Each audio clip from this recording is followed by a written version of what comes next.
Welcome to the Lost Ways of Knowing podcast. Your host is Matthew Krebs, religious scholar, philosopher, and co-founder of Circle Yoga Shala.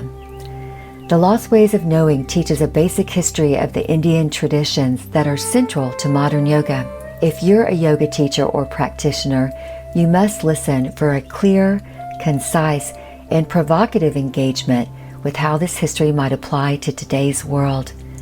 The ultimate aim of this podcast is to initiate a dialogue about awakening and overcoming self-deception, leading to deeper intimacy with what is real.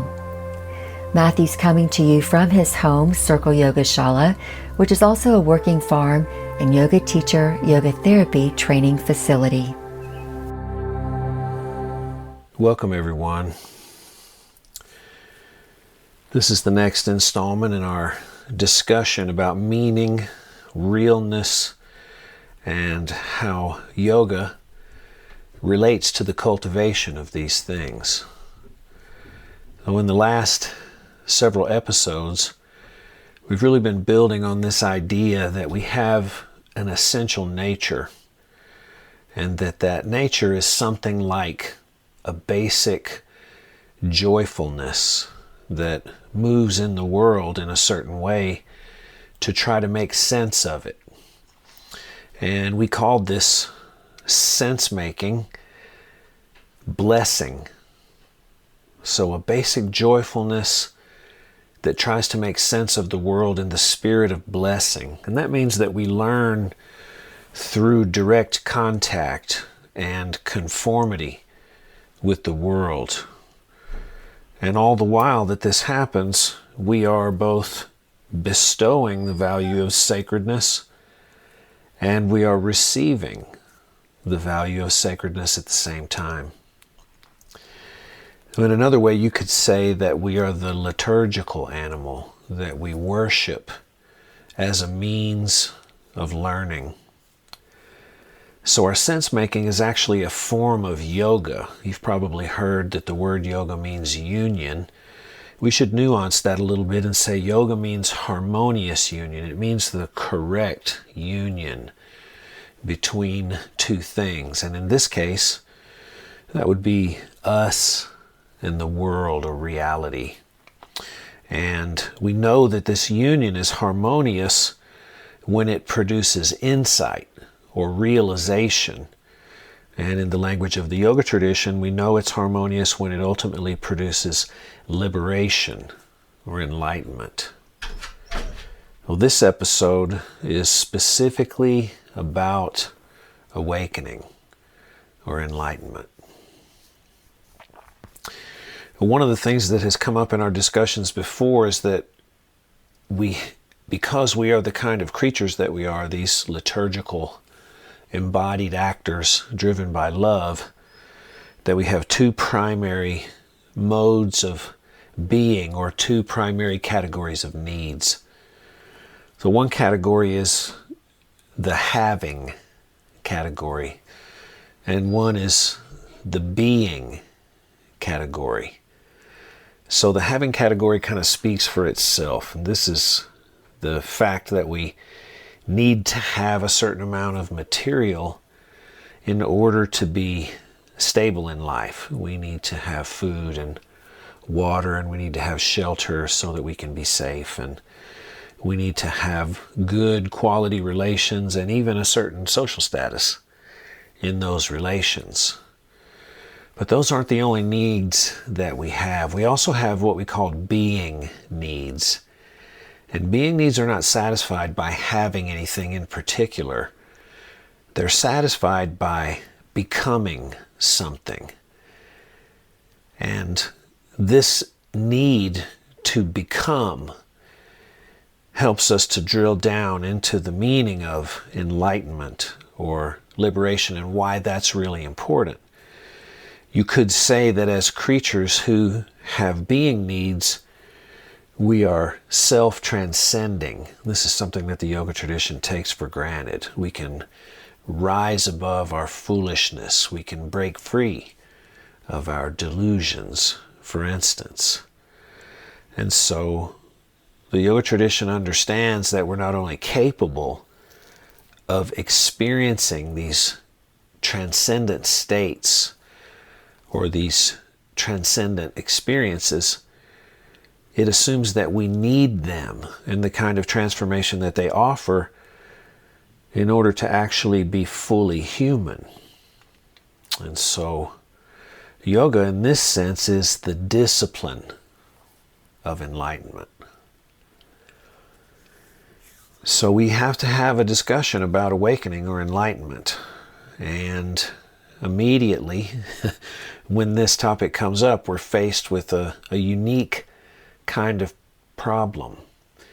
It makes me think of something that my teacher said jokingly several times at different times when he was talking about the central fact that liberation or awakening is what yoga essentially is about. He would say, there's nothing sillier than people who are not enlightened sitting around talking about what it's going to be like when they are enlightened.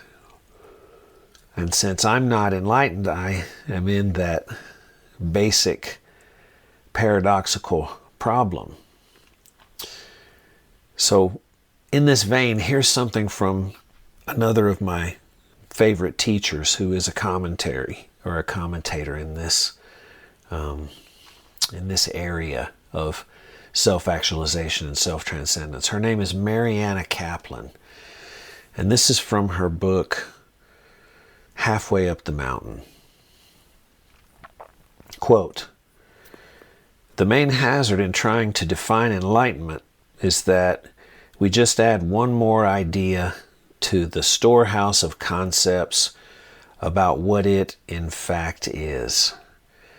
But the principal benefit of attempting to define it is that since enlightenment does exist in the world as a concept, and we don't really have a replacement for that concept as of yet, it's better to clarify it and broaden our perspective about it, rather than leave it in its decrepit state. So it's more beneficial to understand how confused we are about enlightenment and to attempt to classify our uncertainty rather than to avoid the situation altogether." So I want to just start a discussion and see if we can mark out ways to reason about awakening or to inquire into its nature, to inquire about its qualities maybe, about what kind of transformation is involved in this unique event. Now, it doesn't really seem wise to make simple propositional statements about what enlightenment is. This is important because propositional statements are about facts. And facts don't require a deep existential transformation of the individual in order that they be understood. Facts are available to everyone. They're sort of a public kind of knowledge, and they don't take into account one's unique individuality and what it might mean to transcend this. So in this sense, awakening or enlightenment is not a fact that is the same for everyone. Hone in on this idea that it seems to be something that we need to be transformed in order to understand it. It's a transformational experience, in other words. Something that we only vaguely understand, and something that can't be truly understood until we've gone through it. So if we were to make an analogy, enlightenment is a little bit like motherhood. So you can't know much about motherhood until it happens to you and you are transformed as a result of that. And then when it happens, you can't go back. You'll always be the one who became a mother. And so I want to start the discussion in this idea about a transformational experience that needs to be gone through in order to fully understand what it means. So there's a very interesting philosopher named Dr. Lori A. Paul at the University of Chapel Hill, North Carolina, that writes about transformative experience. So she says, quote, "An experience is transformative if it changes you enough to substantially alter your point of view, thus substantially revising your core preferences or revising how you experience yourself." And so we have point of view transformation, we have desire or core preference transformation, and then we have transformation at the level of identity, a revising of how we might experience being ourselves. Now, leaving aside the issue of how a transformative experience might happen, for instance, whether it's sudden or whether it's a long process or whether it's both in some strange way, let's go ahead and say that for the purposes of this discussion, we can call enlightenment a transformative event of this kind. So the change that follows enlightenment is radical. It's a change that signals that you've become almost a different kind of thing than you were before the event, rather than simply being a greater or lesser expression of what you already were. We should also say that this transformation, when it occurs in contemplative contexts such as yoga, is generally assumed to include moral development in a positive direction. And that means a movement toward and a deeper realization or expression of what is good.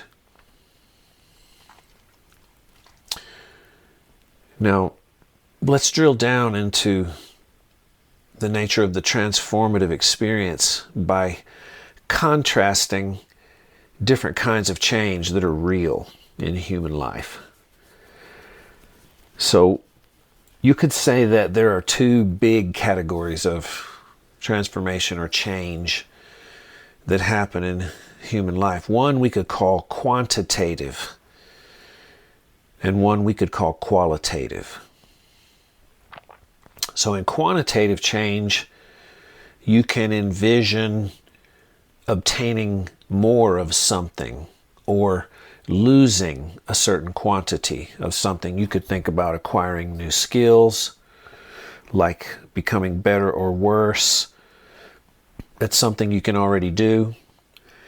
You could think of actualizing an existing desire that you already have, or you could think about obtaining new information. Qualitative change is different. You could call it value acquisition. And in that sense, you could think of it as appreciation. And that's a fascinating word. It's very important for our discussion. So appreciation on the one hand means that when you qualitatively change, you acquire value that you did not display before. You become more valuable in a certain way. And also, in this event of qualitative change, you learn to appreciate or enjoy or value things that you formerly did not appreciate.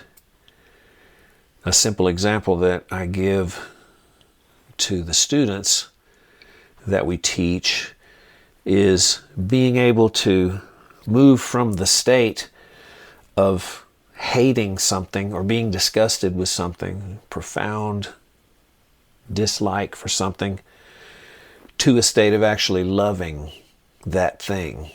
And as wild as that sounds, this actually does happen. And so we're suggesting that at its base, awakening is this kind of qualitative transformation. Or again, you could call it value acquisition, to understand it in a simple way. Now, because yoga is in part a practice or a sadhana in Sanskrit that aims at liberation, it involves action. And because it involves action, we have to talk about agency in relation to the transformative experience or value acquisition. Now, this generates problems too. There's another philosopher in this particular area that I love, Dr. Agnes Callard of the University of Chicago. She wrote this very interesting book called Aspiration. And when she speaks of these transformative experiences or these qualitative transformations at the level of value, she makes this point that's very important for us. Quote, "People do not seem to be able to choose or decide to have different values." So if you think about something that you cherish, some value that you cherish, you could think of the hot button issues of, say, capital punishment or abortion or something like that. These are deeply held values. They go to the core of what we think we are. They reflect our sense of justice and our sense of goodness. And you can't just decide in a minute to feel differently about something that's deep and important to you that way. And so when you think of doing the work of qualitative transformation, you think of taking action in that direction, this is not like a normal decision. And so it's not really the same kind of action that we normally use or engage. It's something different. Given that it's different, it's not a matter of ordinary decision making and action. What kind of agency are we talking about?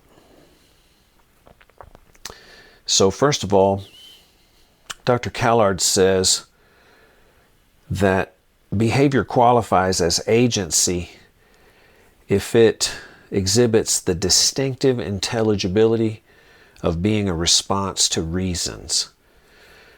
So agency means I'm responding or doing something for a reason. And she quotes Saint Anscombe, when he said, "I do what happens, but only when what happens happens for some reason."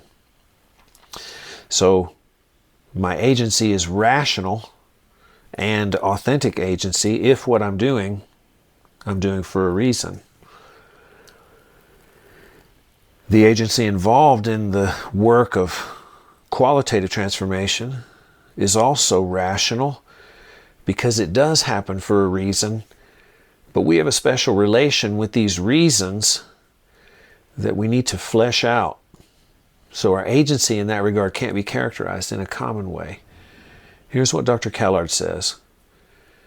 "The rationality of the agent I seek to describe changes and indeed solidifies over time, as the agent becomes increasingly able to actualize the reasons for action associated with her new values."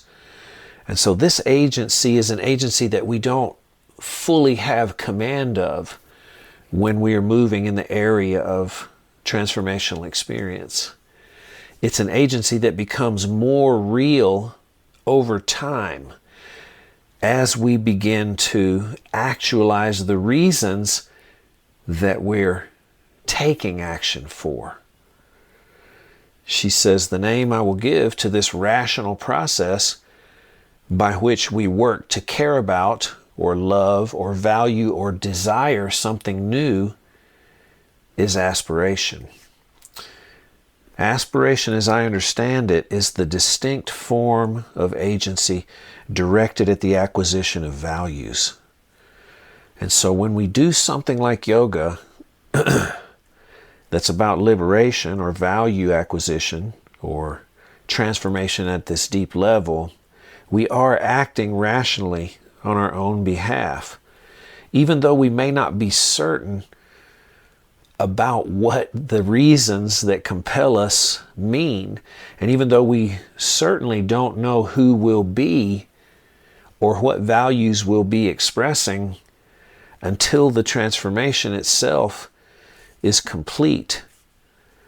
So aspiration is a unique kind of intuition that I am doing something very, very important, but also a conscious understanding that I don't fully understand what it is that I'm doing, or I don't fully understand what it is I'm valuing, in other words. Generally we have a pretty rich vocabulary that describes what it means to value something. We can desire it, we can want it, we can love it, we can approve of, we can be attracted to, we can care about, we can see as valuable, we can be compelled or feel compelled to.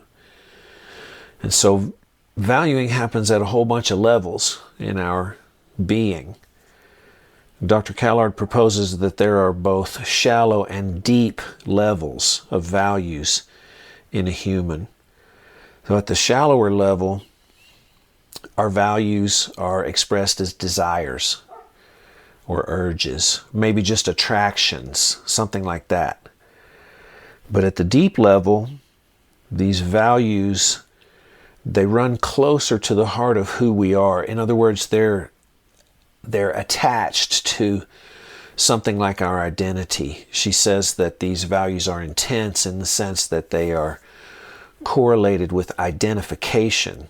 And so at the deep level, the things we value, they are who we are in a certain way. We feel that way. And at the shallow level, they just are urges and wants and so on. Now, it's important to understand that transformative experience changes us at both of these levels. But if we're trying to understand our agency in this endeavor, when we do something like yoga, we have to understand that a true aspiration really can only emerge from the deepest strata of value. And so to understand this, I think we can look at a couple of instances that compel us in a certain way to act, but they don't qualify as aspirations. So the first one is ambition. So aspiration is not really an ambition, and even though they can look similar. So Dr. Callard gives this example. This is from her book, Aspiration. A medical student whose final target is money, or the approval of her parents, or social status, would not count as an aspirant in the truest sense. This ambitious medical student is not seeking to acquire a value. She takes herself to have full access, even before entering medical school, to the value of having money, or the value of the approval of her parents, or the value of social status. She doesn't hope that medical school and residency will teach her the value of these things. She hopes they will help her satisfy values that she already has. And so ambition is filled with a kind of certainty that disqualifies it as an aspiration, because as you've seen, part of aspiration means we feel compelled to move in a certain direction because of certain values that we intuit, but we are painfully aware that we don't fully understand what it is that we're shooting for or who will be once this transformation takes place. And so ambition is a kind of agency that's not actively engaged in learning about the values toward which it reaches. It's simply actualizing an existing value or an urge or a desire that I already have. And this is important to understand because, as Mariana Kaplan points out in her book, Halfway Up the Mountain, we're often ambitious in relation to awakening, but this derails the project in a sense from the very beginning, because if it is indeed a transformational experience, we can't really know what it's about until we go through it. And so if I'm ambitious with respect to awakening, I'm probably assuming that I understand its significance fully. I'm probably over-identifying it with an existing value that I already have. And this is the ego attempting to become enlightened, to improve itself in a certain way, which is a failed project according to the yoga tradition and all the contemplative traditions that I've ever seen. So if you can be too certain about the values you're trying to actualize, and in that case you can be ambitious, the opposite thing can happen also. You can not have enough access to the values you're trying to actualize. You can sort of be totally in the dark in a certain way about the things that are motivating you. Callard gives the example of a young adult who sets out in an adventure in Europe to quote-unquote find herself. And she says it's unlikely that this kind of work of traveling around Europe and sort of wanting to find yourself and just experience a whole bunch of things, it doesn't generally count as aspiration, because there's not something real specific here that the student or young adult is trying to find. Callard says adventures are not typically aspirational, and one sign of this is that they rarely feel like work. And now we're starting to drill down a little bit. We see that this work of value acquisition or qualitative transformation is indeed a feeling like there's some difficulty in it, there's some heat that arises as we do it. Part of that comes from the fact that we know that we don't know, but we must act toward that which we're called for. Not to mention that the specific things that we may have to do to actualize these emerging values may go directly against our egoic sense. And so our European adventurer really has too little access to her motivational values. She's not an aspirant because she's not specific enough about what she wants. That means that she's probably not likely to be able to get it wrong. It can all be really great, right, in a certain sense. Kind of like shooting here, like shooting at the target, blindfolded. So, again, when we're aspiring to awaken, we recognize or intuit enough of our goal to have a sense of being successful and a sense of when we're making mistakes, though that sense may be vague indeed. And one sign that we are truly aspiring is that there is a certain heat of a certain kind of work that will arise. So here at the Shala, we see yoga practitioners as rational, responsible agents moving aspirationally toward the value transformation of awakening. To truly aspire, therefore, or to do yoga in the context of liberation is to labor, to change oneself in some particular dimension of depth. Callard says, if we are to get aspirational work in view, we must be prepared to encounter its characteristically tortured and disoriented presentation. Aspiring is a form of work, an activity to be engaged in, and not merely an experience to be undergone. And so this work And this heat, this sacrifice in the yoga tradition is called tapas. That word comes from the root tap, which means to burn or glow. And it means accepting a certain kind of difficulty, accepting a certain kind of frustration without allowing that to overcome all of my motivation and all of my understanding of what I'm doing and all of my sense of myself. But to, on the one hand, burn, and on the other hand, stay cool about it and keep moving in the direction that you're called to move, so that you can make correction, so that you can have a sense of when you're getting closer and when you're getting further away. So let's make a summary. Awakening or enlightenment is something like a qualitative change or value acquisition, where we're transformed at the deepest layer of our values and desires. And so when we go through this, we won't want the same kinds of things. That will be changed. Because we can't simply choose to feel or believe differently about our deepest values, and because awakening doesn't happen by accident, this process displays a unique form of rational agency that we have called aspiration.